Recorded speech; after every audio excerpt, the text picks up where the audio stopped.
নৌবহর যেই জাহাজ, সমুদ ফ্লোটিলা, অর্থাৎ এক বিশাল নৌবহর, অনেক দেশের সম্মিলিত মানুষ। আমাদের বাংলাদেশেরও একজন আছে যারা ফিলিস্তিনে সাহায্যের জন্য যাচ্ছিল, তাদেরকে আটকায় রাখছে, বাধাগ্রস্ত করছে। কোনোভাবেই এই সভ্য পৃথিবীতে, আধুনিক পৃথিবীতে ভাইয়া, কোনোভাবেই মুসলমানদের রক্ত থামছে না। এই বেঈমান অকাতরে ইসরায়েলের ওই বেঈমান ধ্বংস করে দিচ্ছে। এই পর্যন্ত 65, মাত্র 2 বছরে 65,000-এর চাইতে বেশি মুসলমান শুধু গাজার শাহাদাত বরণ করছে। প্রিয় নওজওয়ান, তোমরা মোবাইল দেখো, তোমাদের আর মোবাইলের নেশা শেষ হইল না। তোমরা নারী দেখো বাবা, তোমরা উলঙ্গ ছবি দেখো, তোমরা আর আল্লাহকে সেজদা দিও না, কারণ তোমাদের আল্লাহও লাগবে না, তোমাদের মরণও লাগবে না। তোমরা দেখো, নারী দেখো, ছবি দেখো, মোবাইলের অশ্লীল দৃশ্য দেখো, আর মোটরসাইকেল চালাও, আর সমবয়স্ক বন্ধুদেরকে আড্ডা দাও, নেশা করো, গাঁজা খাও, যা মন চায় তাই করো, কারণ তোমাদের উপরে কোনো মুসিবত আসবে না। তোমাদেরকে শয়তান বলে দিছে, তোমাদেরকে ইবলিস বলে দিছে, তোমাদেরকে শয়তান বলে দিছে যে তোরা ঘাবড়াইস না, তোরা নাফরমানি করতে থাক, আমি দেখবো তোদেরকে। হ্যাঁ, ইন্নামা ইয়াদউ হিজবাহু লিয়াকুনু মিন আসহাবিস সাঈর। আল্লাহ বলছে শয়তান তার দল বলকে ডাকতেছে প্রতিদিন যেন সকলে মিলে জাহান্নামী হয়। 2 নম্বর কথা হলো, নওজোয়ান ভাই, তোমরা সবাই মিলে কষ্ট করে, যদি কাদা না থাকে বসো, যদি ওনাদের কাছে যা বসার জায়গা না থাকে, তোমরা তোমাদের পায়ের যে জুতা আছে ওইটার উপরে ভর করে বসো। আমি বললাম ভালো হবে, একজনও দাঁড়ায় থাকো না, একজনও না, প্রয়োজনে নিজ নিজ জুতার উপরে বসো। একটু কাদা লাগলে তেমন কিছু হয় না, কথার কথায় কোনো একটু কাদা লাগলে কিচ্ছু হবে না। এটা কি? বউ ভাই বউ, বরকত হবে। মাশাআল্লাহ মাশাআল্লাহ মাশাআল্লাহ। বউ ভাই বউ। ও যে নওজোয়ান ভাই বসো না, ওই মাথা খাই যাও যে। তোমরা ভাই তোমরা বসো, না হলে চলে যাও, অসুবিধা নেই, চলে গিয়া বুট খাইলে ভালো, কিন্তু গাফেলকে শুনে লাভ না। আল্লাহর কথা জোরে ঠিক বলবে না, আস্তে কথা বল, ঠিক বলে চিৎকার মারা, এটা এক ধরনের অভদ্রতা।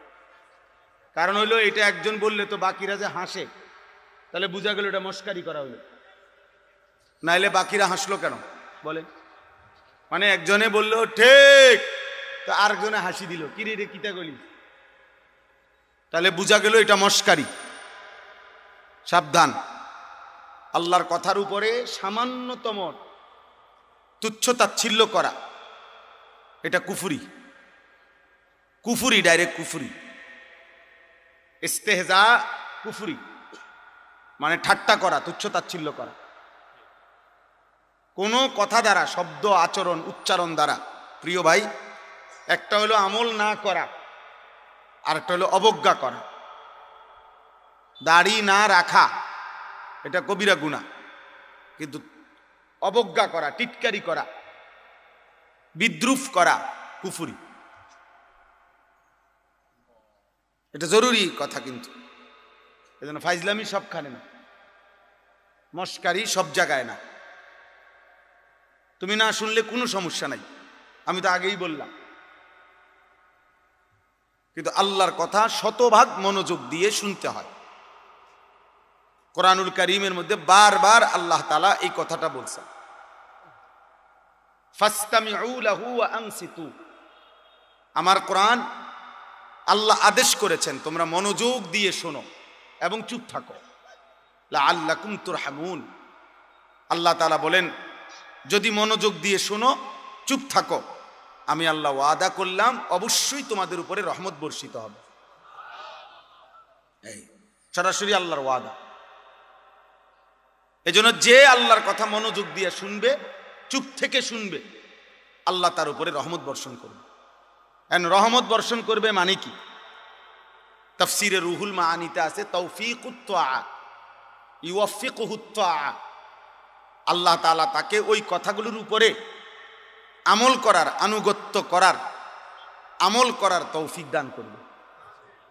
হযরত এই মাত্র বললেন আমার পরম শ্রদ্ধেয় উস্তাদ, বাংলাদেশের মুরব্বী, বাংলাদেশের হাজারো লাখো উলামায়ে কেরামের অভিভাবক, হেফাজতে ইসলাম বাংলাদেশের সংগ্রামী মহাসচিব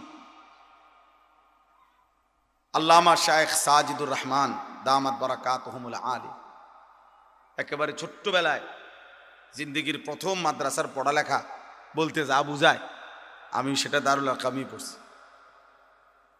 হুজুর আমার উস্তাদ, উস্তাদ না শুধু অনেক প্রিয় উস্তাদ, আমাদেরকেও ব্যক্তিগতভাবে অনেক আদর করে, অনেক আদর। সর্বপ্রথম যাদেরকে দিয়ে, সর্বপ্রথম যেই বেস দিয়া দারুল আরকাম মাদ্রাসা, ওই মেড্ডা পীর বাড়ি চালু হয়েছে যেখানে, আমি সেই বেসের ছাত্র। আমাদেরকে দিয়েই মাদ্রাসা চালু হয়েছে। সেই এই মসজিদ, পুরান মসজিদের কাজ, রাস্তার সামনে যেই মসজিদটা আমরা নিজেরা কাজ করছি, এই মসজিদ মিস্ত্রিরাও করছে, আমরাও কাম করছি। একবেলা পড়ছি, একবেলা মসজিদের কাজ করছি, ছাদ ডালাইয়ের কাজও আমরা করছি, আলহামদুলিল্লাহ। তো যাই হোক, বলার উদ্দেশ্য হলো হুজুর এই মাত্র বললেন যে আমল মাকসাদ, বললেন না এখন আমল মাকসাদ। তো আল্লাহ